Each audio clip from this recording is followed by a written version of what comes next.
Welcome to the Circuit of Success. I'm your host, Brett Gilliland, and today I am with Chad Wright, former Navy SEAL. He is a ultra marathon runner. We're going to dive into all sorts of stuff today with you. How you doing, my friend? I'm doing outstanding, Brett. Thank you so much for having me on, brother. It's a pleasure.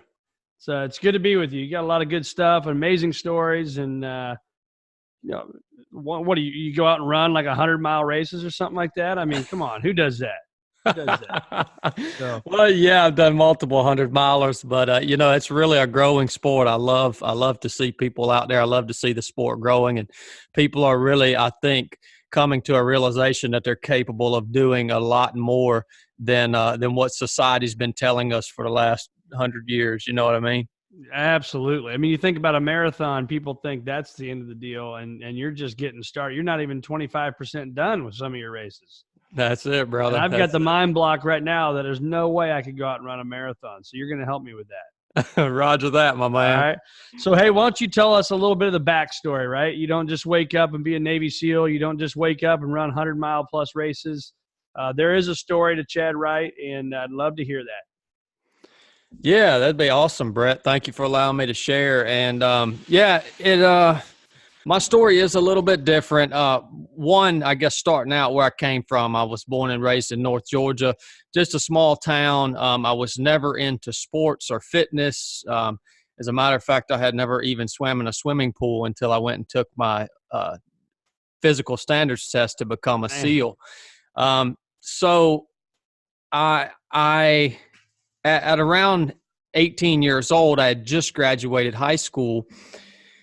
I came to a point in my life that I realized if I didn't go get out of that small town, if I didn't, step out of my comfort zone, then that was all that I was going to be able to have in life is what that little small town offered. And that's fine for a lot of people. I mean, this is a great, it's a great place. I love small town America, and I'm a country boy at heart.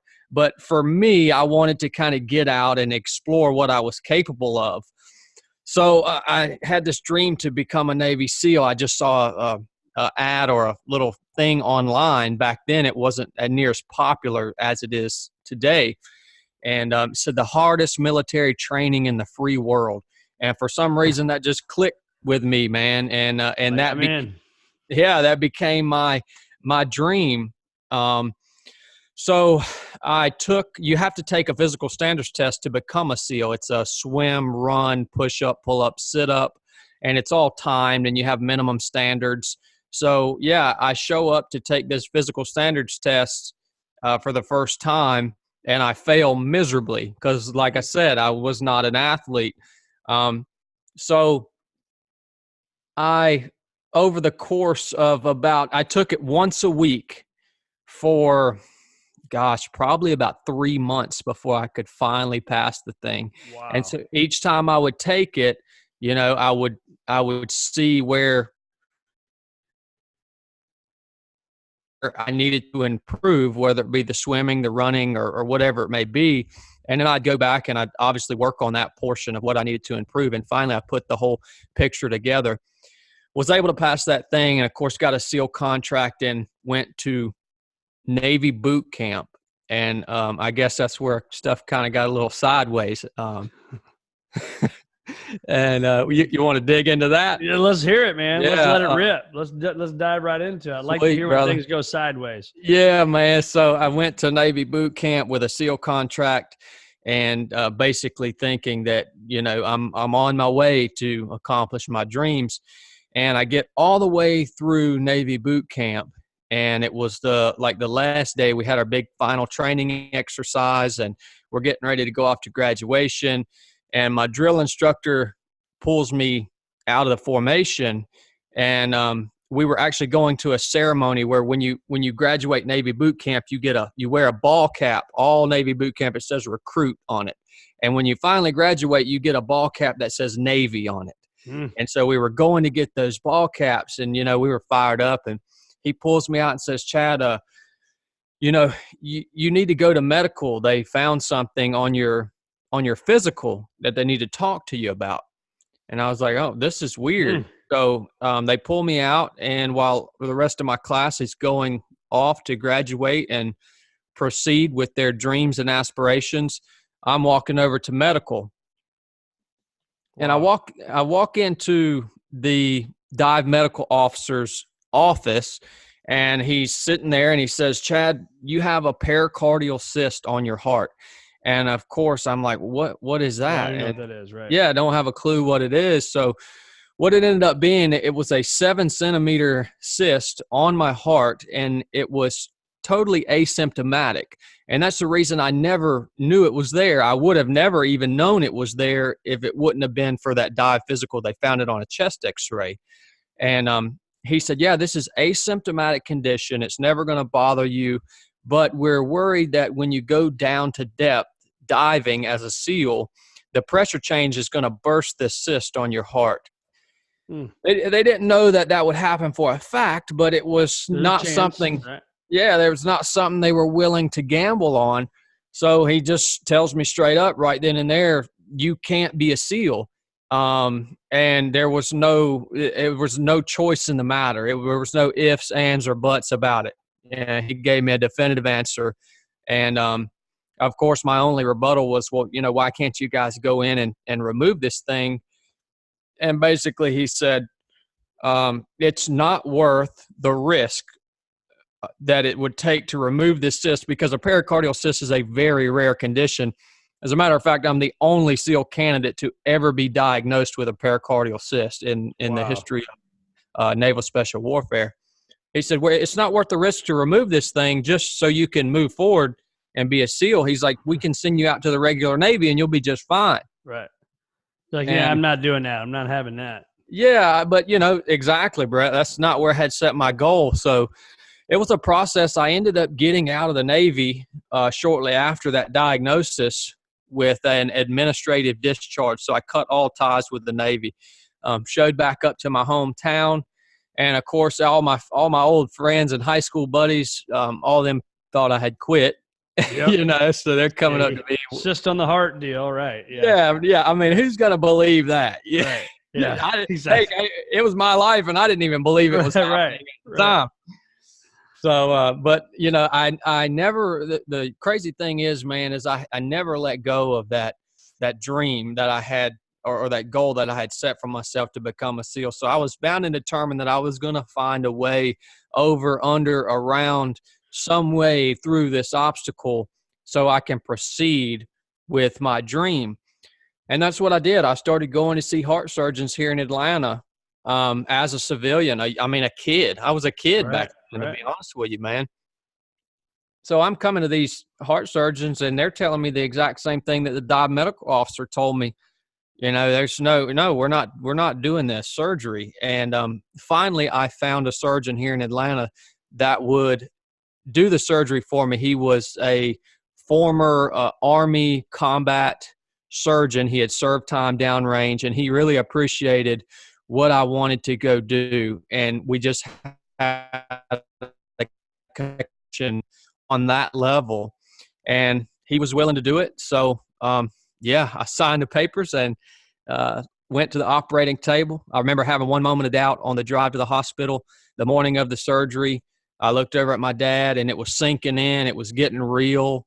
And I said, Dad, do you think I should really go through with this, man? I was basically gambling with this surgery. Even when the surgery was over, I didn't know if the Navy was going to accept me back. And he said, son, if you want a chance at being a SEAL, you don't have any choice.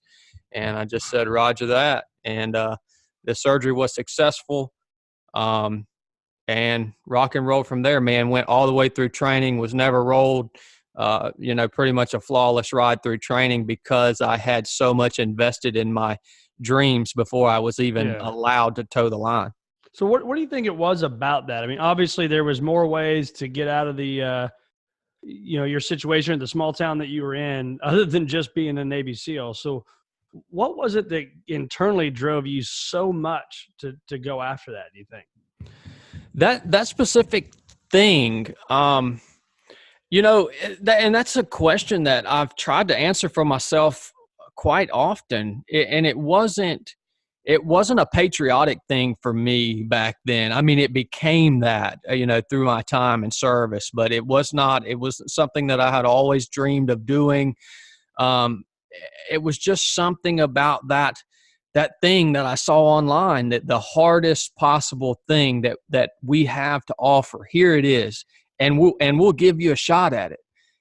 And that just triggered something for you, man. And I go all in on everything, dude. I mean, right. Everything in my life, I'm all or nothing. I don't leave anything on the table.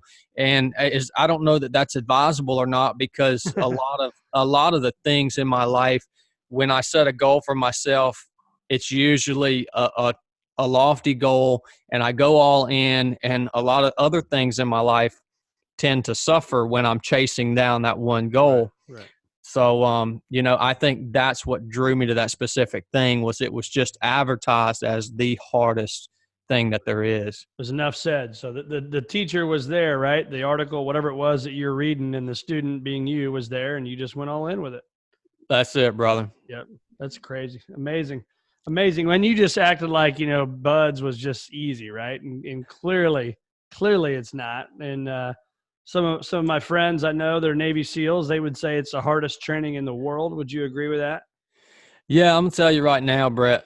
SEAL training is like one of the few things in life that actually lives up and surpasses its reputation. It doesn't matter what you watch on the Discovery Channel or what you can find on YouTube nowadays. It's not going to really show you the depth of misery and difficulty that's inflicted upon you in that 6 months. And it never really gets easier. I say 6 months, but man, when you get to a SEAL platoon, life doesn't get easier. It gets more complicating, and it gets more dangerous every single day. Yeah. So yeah, it is everything and more than you could ever imagine it to be. Oh, I bet. And so talk to us about that. Because I would assume a lot of that is more mental than it is physical. Clearly it's very physical, but I mean, what I've heard from guys, they got the coffee and donuts behind the guys waiting for you. They got the bell. If you want to come ring it. You can quit anytime you want. I mean, that's all mental, isn't it? Yeah. That's one of the interesting things about buds is everybody thinks, well, I mean, everybody knows that it's physical, and they know that it's, a mental challenge too, but they don't I don't think people really grasp how much of a mental challenge it really is. No single evolution in SEAL training is that difficult.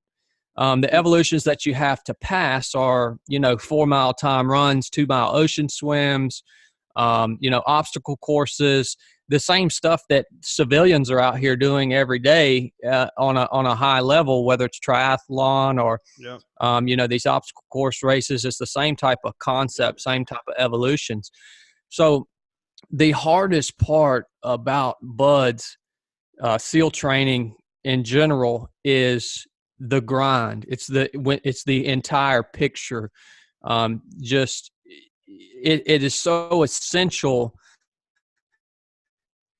to be able to break that evolution down into micro segments. And that's what gets guys, is when they start to look at the big picture, it crushes them, man. And, a lot of the top performers, the former collegiate athletes, former professional athletes, guys that have trained and dreamed of going to SEAL training their entire lives, a lot of times, man, those were the first guys to quit.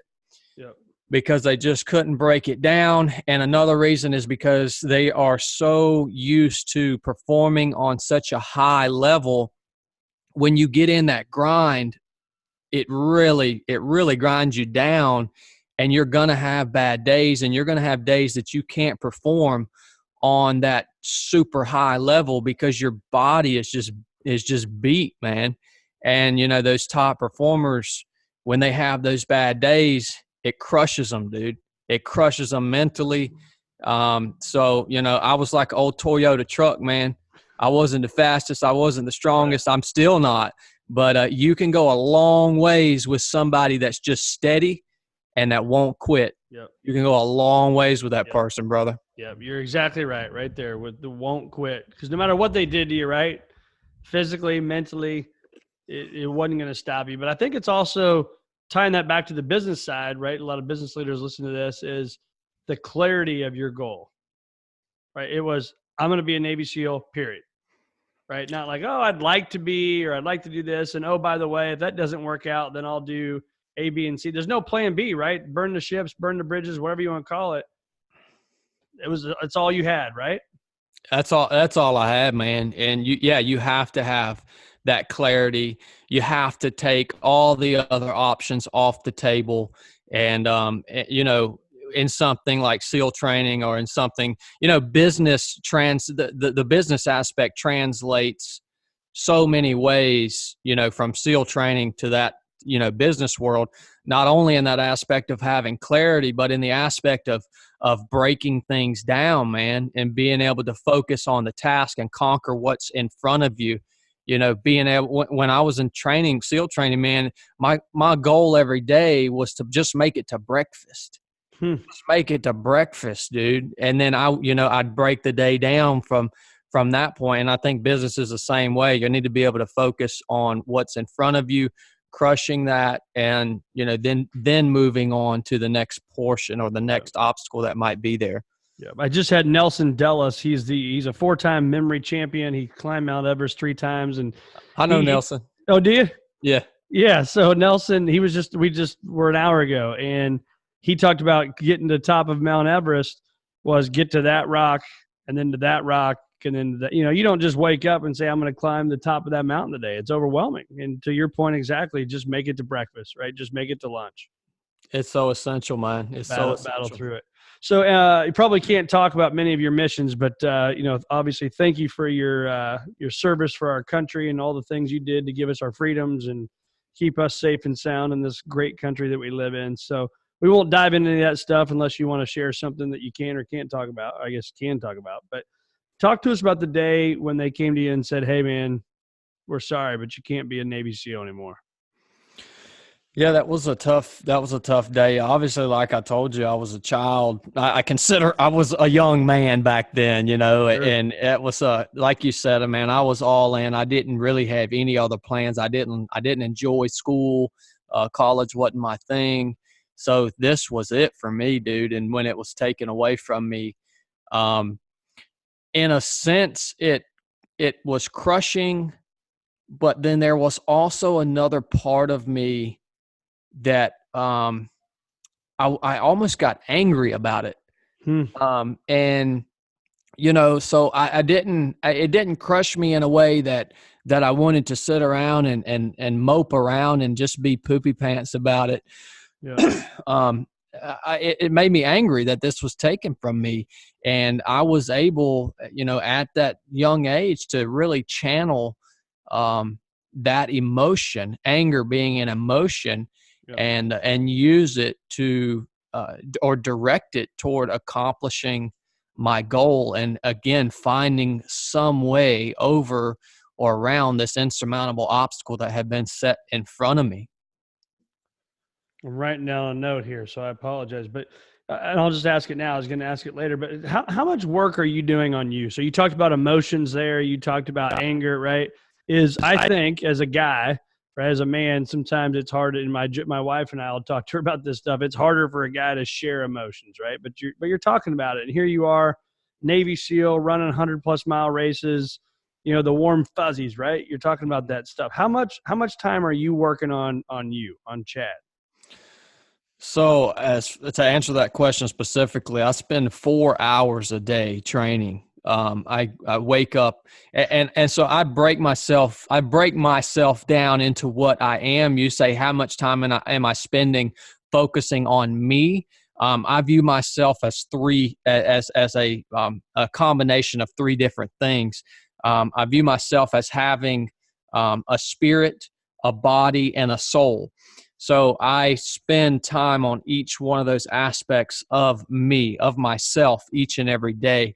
And just to kind of break down my day, that 4 hours of training, prior to that, I spend time on my spirit. So I get up out of bed, I give the first fruits of my day to my God. That's either through prayer or reading the Bible.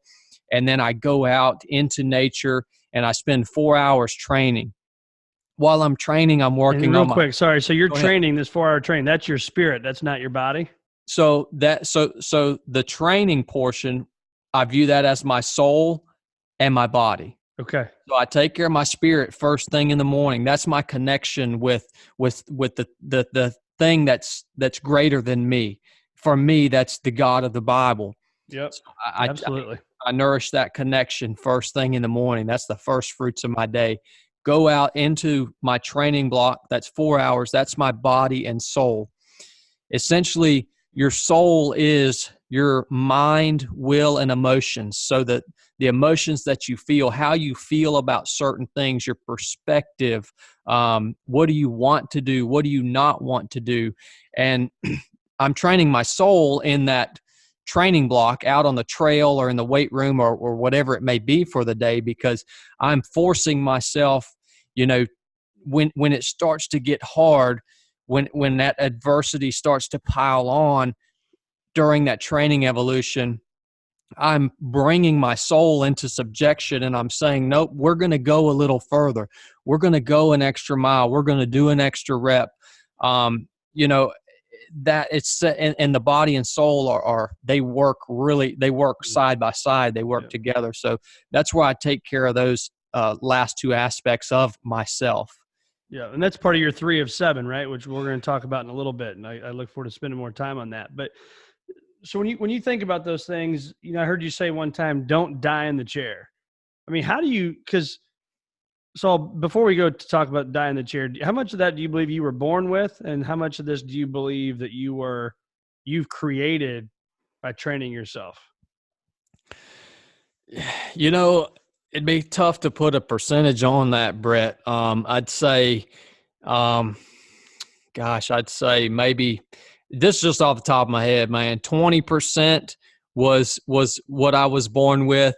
And the other 80% is really been just by putting myself in adverse situations, quitting off the table and building it over time, to be honest with you. And I asked that, sorry to interrupt, but I asked that because some people may listen to this, and I know I'm guilty of listening to podcasts and doing that too, and saying, oh yeah, but that guy's different. And even myself, right? Listen to you and I'm like, yeah, that one extra mile and that one extra thing, or 4 hours of training, and maybe our worlds are different, but whatever. But I'm glad to hear you say you can train it. You can teach yourself those things. And I agree that it's putting yourself out there, right? It's the old baptism by fire. Go do it. You didn't die. Your comfort zone just got a little bigger, right? Yep. Fair? Oh yeah, totally, man. That's where we grow. I mean, that is essentially where we grow. When you run 100-mile race, bro, you run the first 90 miles for that last 10 miles. That last 10 miles is where the growth comes from. And that's the same with everything in life, in my opinion. It doesn't have to be 100 miles for somebody out there that a 5K may be a challenge for them. That's totally, it's all according to where you're at with your own mental and physical health. Yep. But the growth comes in that last portion. So but you've got to be willing to step out and don't die in the chair, just like you said, man. Right. So that part of don't die in the chair, is it more just going and doing it versus anything else? Yeah. And I'll tell you where don't die in the chair was born, Brett, and to give you a little more understanding about what it means to me. It was actually born during an ultra marathon, a last man standing race that I did this past May. And what the parameters of the race, it was you had to run 4.16 miles every hour on the hour. Did Jesse Itzler do this? So he's done one. He has done this was a different race, but the exact same format. Okay. And so you would run this 4.16 mile loop, and when you got back, if you got back in like 55 minutes, you'd have like 5 minutes to sit in the chair before you had to get up and go out on the next loop. So the chair really represented a lot of people died in the chair because it was hard to rise back up out of that chair and toe the line again. And I was running that race. Every hour I would dedicate to a fallen brother, a guy that we had lost in the SEAL teams. And, just me making a promise to them as my fallen brothers, as they were looking down upon me, while I was, running this race. I could not promise them victory because I didn't know when my body was going to break, but I could promise them that I would not die in the chair. That and by death, I mean the death within that situation or that race, not physical death. But I promised them that I would either achieve victory or I would die out on the race course battling for every step that I took. And that's kind of where that was born. And there again, now that transfers into every project, business or relationship that I take on in life. Yeah, that's amazing.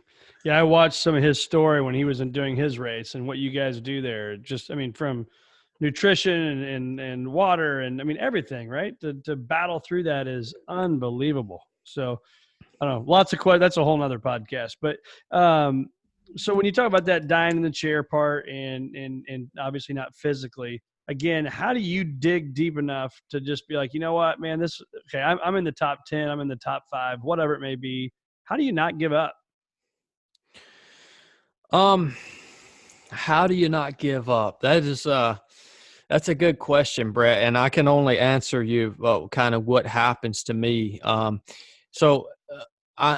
mind works on a very simple plane. I like to really simplify things for myself, especially these monumental tasks like a last man standing race or even 100-mile race. Before I toe the line in that race, I boil the outcomes down. I have only 2 outcomes. I'm either going to break my body or I'm going to cross the finish line. So I take all the other options off the table for myself. And I don't say that lightly, Brett. I'm serious. I take all those options off the table. Again, I don't know that that's advisable for everyone. For me, at a race, I look at these races as like missions, and I'm willing to battle through injury or permanently damage my body to finish these races. That's just a decision that I've made for myself. Right. So I've boiled it down. I take quitting off the table. I take all that off the table. I have 2 options. And I go out, and at that point, I'm pretty freed up because my body makes the decision of whether I can carry on or not. I know when you can't move forward anymore, you're going to know it. Right. Your body's going to let you know, like, oh, okay, you can't go any further. Right. There'll be no question about it. And then 2, you get late into these events. And you just get in the zone, man. Really, and I think it's the same way in life. You get deep into something and you just get in the zone and you're just front sight focused on the next step that you have to take. And then I think another thing that's important when it comes to not quitting or not stopping is patience. A lot of times these super long races or business or a marriage or all those things, an endurance event. You could look at marriage or something or business as an endurance event the same way you can look at a 100-mile race. And just to bring it back to running, in a 100-mile race, it gets to a point where all it is a game of patience. You've reached a steady state. The pain is what it is. It's not going to get any better or any worse. You've learned to live with the pain that you're feeling at that time. And then it's just a game of patience, of constant forward motion until you reach the finish line. And you have to realize that if you slow down or if you decide to stop and take a break, all you're doing is prolonging that pain.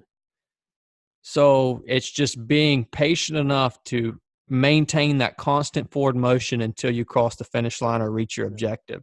I guess after doing it so many times, you've eliminated when you say don't die in the chair, I mean now physically, like you literally will die. You've done so much and grown so far the comfort zone that doesn't even cross your mind anymore. Is that fair or not fair? Yeah, I mean, it's fair. It's just really fair to say, and by no means am I some. I never want to sound like some too super hard, like tough dude, because that's not me, man. I tell everybody I know I love them, and I'm an Right. emotional guy, but yeah, I mean, you take it back to SEAL training, dude. Yeah, I would literally suffer physical death before I would have quit. And I promise you, I don't say that lightly, and it's not to Oh no, sound like a tough and guy, I believe 100% of it actually. but you 100% of just it. I take, believe that. you got to take it off the table, man.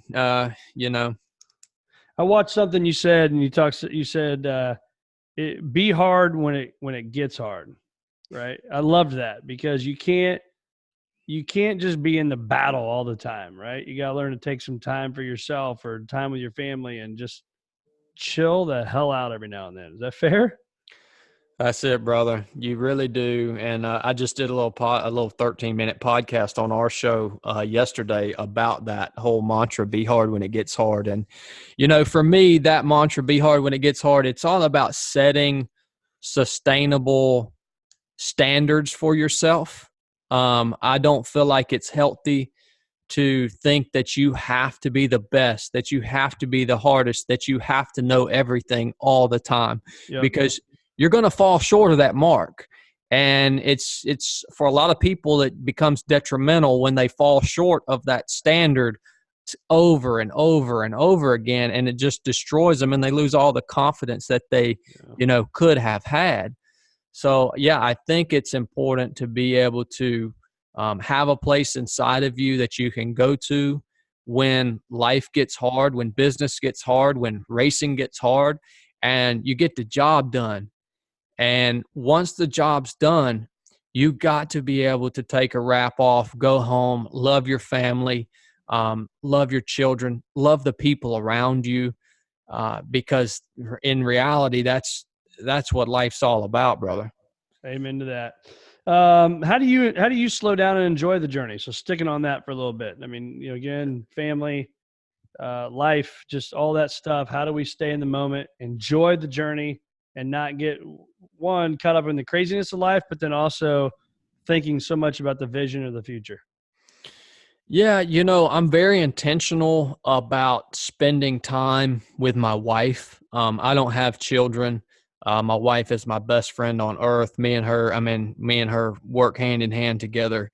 And so I'm intentional about taking time every day to just spend with her, to just disconnect from social media, that type of stuff. And I'm really that way with the rest of my family.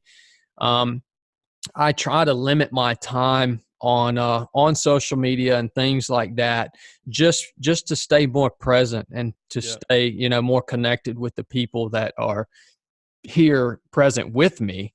Um, so that's I think it's just all about being intentional, Brett. To be honest with you, Yep. it's No, that's easy to good. get caught up in a whirlwind, especially as your business grows or your influence grows. You have to really just remain conscious. And I think it's also important to have someone in your life that'll help you stay present and help bring you back down to earth when when that needs to happen. Knock you down a pedestal or two, right? So, what would you tell There's yourself? nothing wrong with that. There's nothing wrong with that. There's nothing wrong with that at all. So, what would you tell yourself if you could look back and give give yourself some feedback and say, "Hey, Chad, Wright, think about this 10, 15 years ago, what would that be?" Mm, man, first thing that comes to mind, brother, stay humble. Mm, Stay humble. Yeah, I've been able to accomplish so much more in my life through humbleness and humility than with any other tactic that I could possibly use. Take it back to SEAL training. We talked about those high performers earlier. Um, so I was not on that high performer list, but it was partially a choice to stay humble, and I considered myself the gray man. I usually stayed middle of the pack the whole time through SEAL training. mm, Wasn't interested in drawing attention to myself. I was interested in accomplishing the mission. And it didn't matter to me if I came first place or last place. I just tried to stay middle of the pack, and it worked. I don't know. There again, it worked out for me. I just feel like you can go, like I said, you can go so much further if you're just steady. Yep. And that being humble is a part of, I think for me, was a part of being steady. Talk to me about fears. How much did fear come into your mind? I mean, whether it was literally in war getting, killed, or if it was in these races collapsing, your body never works the same way again. How much of the fear has come into your mind? I'm going to tell you, Brett, fear is not something that I dwell on a lot. And I'm going to tell you why I'm able to kind of take fear out of the equation. I have, throughout my life, I have realized that there's a design for my life. It's like things that happen to me and the places that I have been and the things that I have seen are just unexplainable. There's no other reason for some. We could tell stories for 3 hours Right. just on that one subject. So I've realized that there's a design in my life, and I have a strong faith in my Creator. And I have literally come to a point. I had actually not long back. I had a vision, and it sounds crazy, but I had a vision that explained some things to me, and I've just really released it all. I've just been able to just release it, man, and understand that there's a design behind what I'm doing each and every day, and I seek that, and I acknowledge that. And for me, that takes a lot of fear out of the equation, to be honest with you. It may sound like a crazy answer, man, but.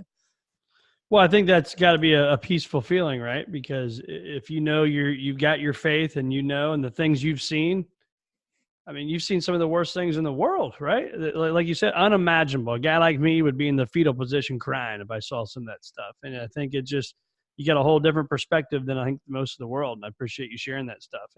Is there any story that sticks out that you can share that would just kind of give us some perspective, right? Something that you've seen that, you maybe, I don't know, maybe you can't talk about any of those things, but anything come to mind?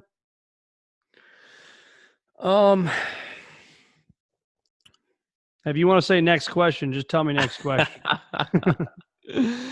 I'll tell you a story that I shared it the other day for the first time. I can remember as a brand new frogman going out with my platoon for the first time. Frogman, I mean Navy SEAL.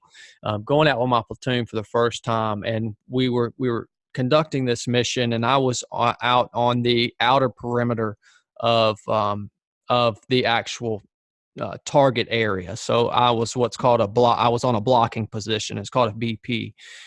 So the main assault force was, conducting the actual assault on the target complex. So I was kind of stuck out on a corner, but kind of, isolated by myself. And I was a brand new guy, and I didn't think thing would happen out on that corner. Basically, my job was to, stop any bad guys from the outside coming into the target complex while the assault was going down. I didn't think anything was going.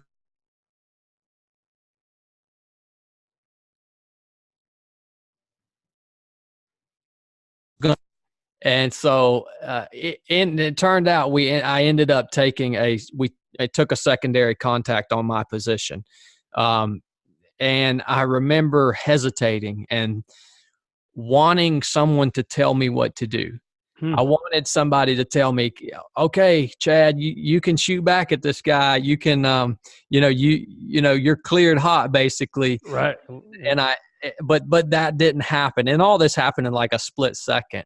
So I finally realized that no one's going to tell me what to do. I've been put out here to handle this situation as best as I possibly can. And it's up to me to handle this. The decisions that I make right here are going to make the difference, not only in the mission as far as success or failure, but it's also going to provide safety for the guys behind me on the assault force. And it was just, that was a grand epiphany for me. And I've taken that with me from that mission on throughout the rest of my life, realizing that there's not always going to be someone there to hold your hand. And that a lot of times in life, you have to make a decision based upon the training and the tools that you have in that moment. You have to make the best decision that you possibly can to handle that obstacle that's in front of you.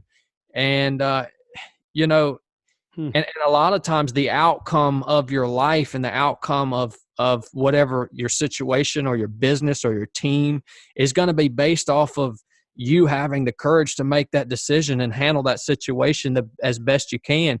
And it's not always going to be the prettiest outcome, right. But it just goes back to that's where we learn, man. Yeah. Talk to me about the importance of a mantra too. I mean, I've heard you talk about that too. And it's, the mantra of sometimes people think about that's meditation and yoga stuff, right? And it's not, because I heard you talk about it even on the battlefield. It's your don't die in the chair is a mantra, right? And so talk to me about that. Yeah, I think mantras are important, and they've always, we had mantras all throughout SEAL training. The only easy day was yesterday. Train like you fight. So these mantras have been a part of my life, all the way up through SEAL training. And even now in ultra running and business, I've developed my own mantras that I use now here in my own, civilian life. And I think they're very important. I think the cool thing, a mantra, it obviously has to be born within a situation. For me, all my mantras are born within usually an adverse situation where I'm able to encounter a problem, make that decision, and then move forward with my mission. And then that's where that mantra is born. And the mantra has to be something that's simple, that you can recall in times of difficulty. It doesn't need to be something that you have to sit down and read or memorize. Right. It just needs to be something quick that'll come to mind, and that you can recall in a time of difficulty. And it needs to be, it doesn't have to be, but it's great if it's personal to you, and it's something, again, that's born out of a situation or a time of adversity. I like that. Born out of adversity, man. That's awesome. So talk to us about 3 of 7. So it's obviously I know what it means from my research, but I'd love to hear it from you and what that means, and tell our listeners. Awesome. Thank you, Brett. Yeah, so I'll just tell you what the name 3 of 7 means. The 3 is representative of the 3 aspects of us as humans, the body, soul, and spirit. Yep. This number 7 is the universal number for completion. So essentially the 3 of 7, it means complete yourself. It's kind of where that name comes from.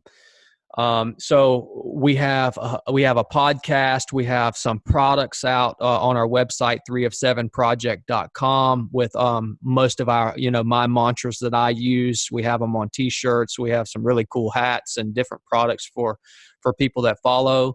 But basically everything that we do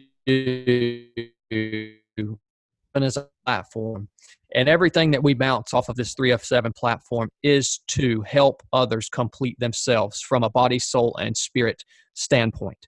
And that's what we try to focus on the podcast. We try to find the most complete people that we know, that we've come in contact with, and talk to them about how they have mastered, nourished, and maintained their body, soul, and spirit to achieve a more complete and wholesome lifestyle.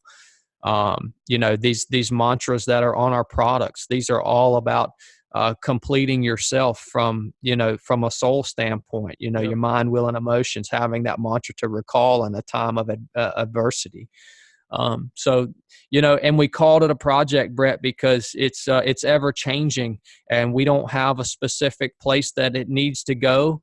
We don't have a specific dollar amount it needs to make. This is just all about us sharing our lessons. Us, I mean, my brother and I. My Sure. brother's my partner. Yeah. He's former law enforcement SWAT team member, and just a super good all-around complete human being. And that's what the project's about, man. I love it. I know you guys are doing great work, man. So keep it up. Last couple questions here for you. Right now, when you think about yourself, what are you learning about you? Right? What are you learning? And you probably have a lot of think time when you're 4 hours of training and running 100 miles. So what is Chad Wright learning about himself? You know, I guess the biggest thing that I'm learning about myself is how to take the lessons that I've learned over 12 years in the SEAL teams, and going through some really bumpy times in my marriage and relationship, and coming to the point that I am now of just being totally happy and totally fulfilled. It's learning how to translate those lessons. I'm teaching myself. I'm learning how to translate those lessons into stories and into products and avenues that can help other people. And I never knew that would be my lane. I never foresaw that as being kind of my new mission. And to be honest with you, I never saw a lot of times I never saw the value that was in my experiences, because it was just my life, Brett. Right. It's like, jumping out of planes and combat diving and, whatever the mission might have been, that crazy life, that was just my life. It's no different than you getting up and going to do your job every day. Yeah. So I think I'm learning that there's value in my experiences, and then learning how to translate those in ways that can help other people. One of my favorite mantras is slow down to speed up, right? And I was just saying this today with a consulting client of mine that I work with their team. And I said, you think about the iPhone, you got the camera, right? You've got the normal camera, normal life speed. You've got slow-mo, right, speed. And then you've got the time lapse where things go crazy fast, right? And it's kind of like life, right? Life can be going crazy fast. Life can be going in slow motion. Life can be going normal speed. But what I have found is the more you slow down, the more you speed up. So what I mean by that is the crazier life gets, the more you have to pick yourself up the treadmill of life and slow down so you can speed up and actually embrace it and enjoy that journey. Is that, what do you think about that? No, I love it, Brett. I love it, man. And that's a mantra that we used, not those exact words, but a mantra we used to use out on the range all the time. When we were practicing with our weapons was, slow is smooth and smooth is fast. So it goes right along with what you're saying, man. I love it. Where can our listeners find more of you? So I'm on Instagram. That's really the only social media platform I'm on. It's I'm at Chad, ChadWright 278, and then also 3of7project.com. And then the podcast is 3 of 7 podcast. That's spelled out, 3 of 7 podcast. And that's on Apple Podcast Player, Google Play, Podbean, all those type of places. So, yeah, we love the podcast, man. It's thank you for putting out. Great platform, isn't it? Well, thank you for doing what you do, man. And people don't realize the work that goes into having a podcast. It's really a labor of love, man. And there's not a lot of return on it. So. No. This is certainly a passion play. I've got my normal job, but it's certainly a our mission in our firm is to help people achieve a future greater than their past, right? And so if we can do that, and through something like this, and somebody can listen to this and get nuggets from you, and they can apply it to their life, then we're doing our job as a firm by making sure people are living their best life. So that's amazing, bro. That's why we do it, man. Thank you for what you're doing, man. Amen. Well, thanks so much, Chad, for being on the circuit of success. Much appreciated. And again, man, thank you for your service and what you did for our country. Roger that, Brett. It's my pleasure, brother.